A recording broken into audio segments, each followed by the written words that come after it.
35% reservation अगर आ जाता, साथ ही साथ विद डिलिमिटेशन आ जाता, तो ना तो जो पुरुष प्रधान सीटें हैं, उन पे कोई फ़र्क पड़ता, हम लोगों को ज़्यादा नेतृत्व भी मिलता। विपक्ष को ये सोचना चाहिए कि ये जो सीट अगर बढ़ रही है, तो बेनिफिट कहीं न कहीं उनको भी है, क्या अपना वो लॉस देख रहे हैं इसलिए? देखिए, मैं उनकी रणनीति और उनकी अकल नहीं बता पाऊँ। हमारे साथ रायबरेली की सदर विधायक अदिति सिंह हैं और जानेंगे कि आप भी एक महिला हैं और एक बड़े महिला नेतृत्व करती हैं और ज़्यादातर अगर आप बात करें तो महिलाओं के लिए खासकर या किसी भी अपनी पब्लिक के लिए खड़ी रहती हैं।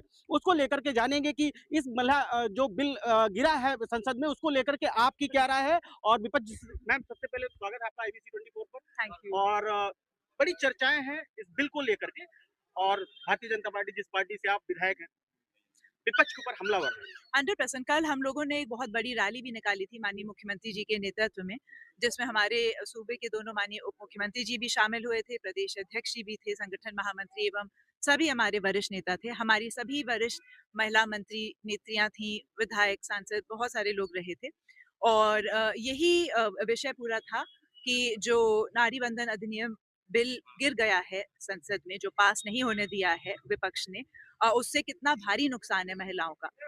33% रिजर्वेशन अगर आ जाता, साथ ही साथ विद डिलिमिटेशन आ जाता, तो ना तो जो पुरुष प्रधान सीटें हैं, उन पे कोई फ़र्क पड़ता, हम लोगों को ज़्यादा नेतृत्व भी मिलता। आज की तारीख में लमसम 20-20 लाख, 25-25 लाख सांसदों पे जनता पे 1 सांसद है। लमसम 5 लाख लोगों पर 1 विधायक है। तो कहीं न कहीं अगर सीटें बढ़ती तो आम जनता का बहुत फ़ायदा होता। ज़्यादा निस्तारण हो पाता समस्याओं का, ज़्यादा नेतृत्व होता, हर जाति, समाज, धर्म, हर सब लोगों का नेतृत्व कहीं न कहीं बढ़ता। तो इससे तो पब्लिक का ही फ़ायदा होता, जो उन्होंने नहीं होने दिया। क्या दू विपक्ष क्या दूसरी बात, विदिन दैट अगर 33% महिलाओं को मिलती तो महिलाओं की भी भागीदारी, जो विपक्ष अभी कह रहा है कि अभी जितनी सीटें हैं 500 समथिंग, उन पे आप 33% हम क्यों लाएँ? अगर सा 500 समथिंग से 800 समथिंग सीटें हो रही हैं और उसमें 33%, ये तो आंकड़े ही हैं, गणित है। अगर ज़्यादा नेतृत्व में की अपॉर्च्युनिटी मिलेगी महिलाओं को, ज़्यादा सीटें आरक्षित होंगी, तो हम इसमें क्यों तैयार हैं? विपक्ष को ये सोचना चाहिए कि ये जो सीट अगर बढ़ रही है, तो बेनिफिट कहीं न कहीं उनको भी है, क्या अपना वो लॉस देख रहे हैं इसलिए, छोटे राज्यों में?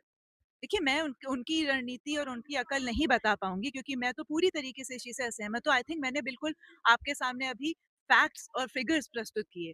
लॉजिकल तरीके से मैंने अपनी बात रखी। तो आप खुद बताएँ कि इसमें क्या कमी या क्या त्रुटि है?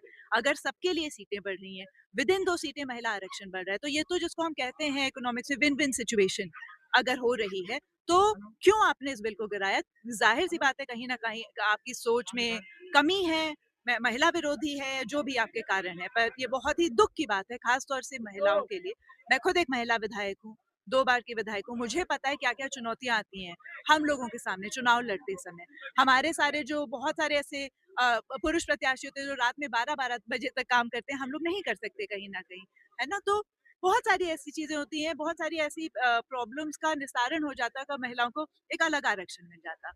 जैसे अन्य लोगों को या अन्य आरक्षण हैं हमारे देश में, जैसे पंचायती व्यवस्था में महिलाओं के लिए देखिए कितना अच्छा प्रदर्शन कर रही हैं। कांग्रेस का एक आखिरी सवाल, कांग्रेस का कहना है कि 23 में जब ये बिल पास हुआ था, उस समय लागू नहीं किया भाजपा ने, अब क्यों? उस समय का मैं नहीं बता सकती, उस समय तो बात डिलिमिटेशन और सेंसस उन सब की थी, अब उसको क्लब किया गया है कि जब सेंसस होगा तब साथ ही साथ डिलिमिटेशन एवं ये जो महिला आरक्षण है उसको लागू किया जाएगा। तब पास हुआ था, अब इम्प्लीमेंट होने का टाइम आया तो उन्होंने इस चीज़ पे बिल्कुल अ, सहमति नहीं दी। क्या लग रहा है कि अब इस बिल को लेकर कांग्रेस भी राजनीति कर रही है?